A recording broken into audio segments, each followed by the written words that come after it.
देखिए, इस बिल से कहें तो उम्मीद जुड़ी हुई है। क्यों हम ऐसा कह रहे हैं, जरा समझिए। इस बिल का नाम क्या है? यूनिफाइड वक्फ मैनेजमेंट, एम्पावरमेंट, एफिशिएंसी और डेवलपमेंट। क्या यूनिफाइड हो जाएगा वक्फ इससे? ये उम्मीद जाहिर की जा रही है। मैनेजमेंट बेटर होगा क्योंकि पारदर्शिता आएगी, हर चीज़ का बही खाता आपको पूरी डिटेल मिल जाएगी। एम्पावरमेंट उन वंचित मुसलमानों का होगा जिन्हें अब तक इनसे फ़ायदा नहीं मिला था, जिसके लिए वक्फ बनाया गया था वही नहीं हो रहा था, अब वो यहाँ पर किया जाएगा। एफिशिएंसी आएगी और धीरे धीरे बेहतरी के रास्ते पर मुस्लिमों का वो समाज भी जाएगा जो उम्मीद कर रहा था कि उन्हें अपने तबके से सपोर्ट मिलने वाला है। डेवलपमेंट इस लिहाज से होगा कि पैसा सही जगह लगेगा, यहाँ विकास में ही पैसा लगेगा। स्कूल बनाए जाएंगे, जो विधवा हैं उनको यहाँ पर मदद पहुँचाई जाएगी, जो मुस्लिम पढ़ नहीं पाते हैं उन तक मदद पहुँचाई जाएगी। क्योंकि वक्फ का मेन एजेंडा ही यही था। पहले जब इसे बनाया गया था तो इसी सोच के साथ बनाया गया था कि ज़रूरतमंदों की मदद होगी, और ये उम्मीद इस नए बिल से पूरी होती दिखाई दे रही है। और इसका उद्घोष सदन के अंदर भी हमने देखा, क्योंकि इसे उम्मीद से जोड़कर किरण रिजिजू ने भी देखा है और अनुराग ठाकुर ने भी देखा है। सुनिए। बिल का नाम को भी, नाम से तो आपत्ति नहीं होना चाहिए, नाम को हमने अच्छा नाम लेकर के आया है।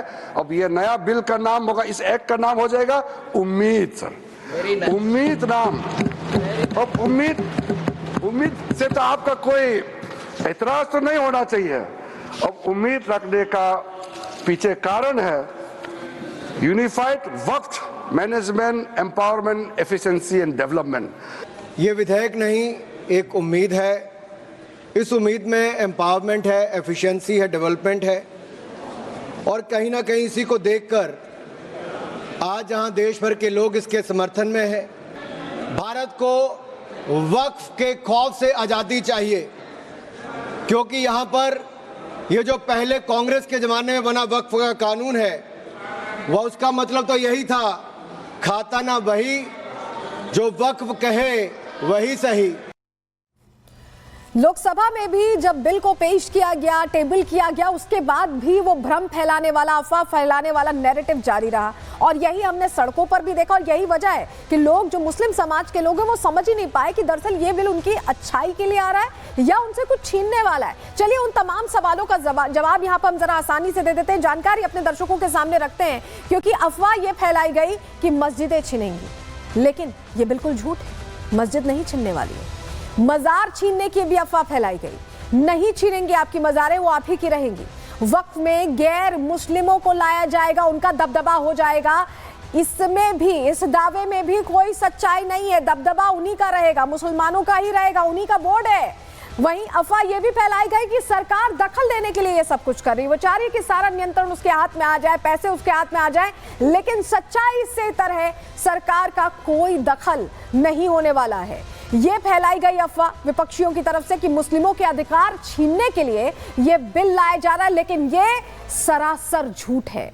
तो ये सच्चाई आप समझिए, धार्मिक अधिकारों में कोई दखल नहीं होने वाली है। मुस्लिम जैसे रहते थे, जैसे शरीयत के हिसाब से चलते थे, वैसे ही चलेंगे। बस वक्फ की जो मनमानी थी उसे रोका जा रहा है कि आपके धार्मिक अधिकारों में कोई दखल नहीं देने वाला। और उसको लेकर बीजेपी के जो मुस्लिम नेता हैं वो भी समझाइश की कोशिश कर रहे हैं, अपने समुदाय से अपील कर रहे हैं। सुनिए जरा। मिस्टर हुसैन, कल हमने हिस्ट्री इन मेकिंग देखा। लोकसभा में मैराथन डिबेट के बाद वक्फ अमेंडमेंट बिल पास हो गई है और आज राज्यसभा में भी उसकी प्रोसीडिंग स्टार्ट होने वाली है 1 बजे। How do you see that? देखिए, ये हिस्टोरिकल है, ऐतिहासिक है। जितनी भी कन्फ्यूज़न थी वो सब कन्फ्यूज़न अमित शाह जी के भाषण के बाद समाप्त हो गई है। जिस तरह सिटीजनशिप अमेंडमेंट एक्ट पर कांग्रेस और उसके इकोसिस्टम ने मुसलमानों को गुमराह किया था कि आपकी नागरिकता चली जाएगी, और शाहीन बाग और पता नहीं देश में कितने धरने करा दिए, उसी तरह इस बिल को लेकर भी ऐसा माहौल बनाने की कोशिश की जैसे मुसलमानों से कब्रिस्तान, दरगाह, मस्जिद, खानका, मज़ार सब छीन लिए जाएंगे, जबकि ऐसा कहीं नहीं है। वक्फ बोर्ड जो बना हुआ था उसने आज तक वक्फ की जायदाद को खुर्द बुर्द किया है। 12,000 रुपये में 5 स्टार होटल को दे दिया। कई बड़ी बड़ी प्राइम लैंड लीज कर दी 99 साल के लिए। तो वक्फ बोर्ड में जो बैठे हुए लोग हैं, जो लूट रहे थे वक्फ को, उनको लूट की छूट सरकार ने बंद की है। बस यही है। शहनवाज हुसैन को आपने सुन लिया, वो अपील कर रहे थे, लेकिन आप ये समझिए कि विपक्ष के चेहरों में जो बोल रहे थे लोकसभा के अंदर, उसमें वो मेन चेहरे कांग्रेस के नहीं थे। अपने और नेताओं को कांग्रेस ने आगे किया, लेकिन वो मेन फेसेस जो हर बात पर आगे आ जाते हैं, जो हर बात पर राजनीति करते हैं, वो इस बिल पर क्यों चुप्पी साधे रहे, ये बहुत बड़ा प्रश्न है। क्यों हम ऐसा कह रहे हैं समझिए आप, क्योंकि यहाँ पर देखिए वक्फ संशोधन बिल पर कांग्रेस बहुत अग्रेसिव नहीं नजर आई है, उनका स्टैंड बहुत सॉफ्ट दिखाई दिया है। राहुल, प्रियंका और खड़गे शांत दिखाई दे रहे हैं और उसी तरह से चल रहे हैं। लोकसभा में प्रियंका ने वोट तक नहीं किया। सोचिए वोट कितना कीमती था, अगर उन्हें विरोध ही करना था या पक्ष में या विपक्ष में, जो भी स्थिति थी, वोट बहुत कीमती था।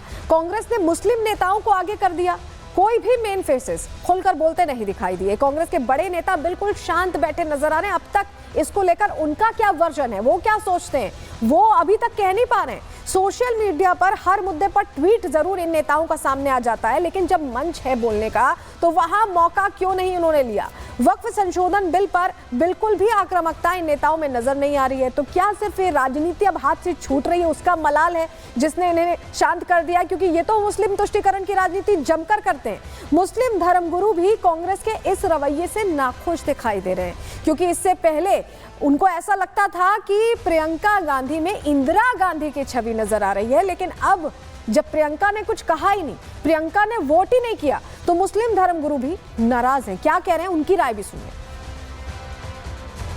कांग्रेस की जो भी सांसद हैं, जो पहली बार सांसद बनी हैं वायनाड से, प्रियंका गांधी, कहा जा रहा है कि उन्होंने वोट नहीं किया। क्या कारण हो सकता है, जबकि आज उनको नेतृत्व करना था आपके तरफ से? देखिए, बड़े अफसोस की बात है, मैं भी रात को 2 बजे तक के टीवी से जुड़ा रहा और निगाहें जो थी वो प्रियंका गांधी जी को तलाश करती रही। और प्रियंका गांधी जी की तकरीर की उनकी स्पीच क्या होगी, क्योंकि उनके अंदर इंदिरा जी की झलक आती है और जिन लोगों ने इंदिरा जी को देखा है वो प्रियंका जी को भी देखते हैं।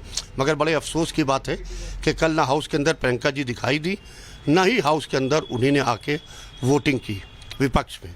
इसलिए कि जहाँ के ऊपर एक एक वोट गिना जा रहा है, जहाँ पर एक एक वोट की कीमत वाला, वो बात अलग है कि बिल गिर गया और विपक्ष ने जो था पूरी तरीके से जो था वो वोटिंग नहीं करा पाया। मगर एक एक वोट की जहाँ के ऊपर अहमियत होती है, वहाँ के ऊपर प्रियंका जी का ना दिखाई देना, ये बड़े अफसोस का विषय है। तो सुना आपने, धर्मगुरु भी हैरान है कि आखिर जो कांग्रेस पार्टी इतना जमकर बोलती है वो कहाँ थी।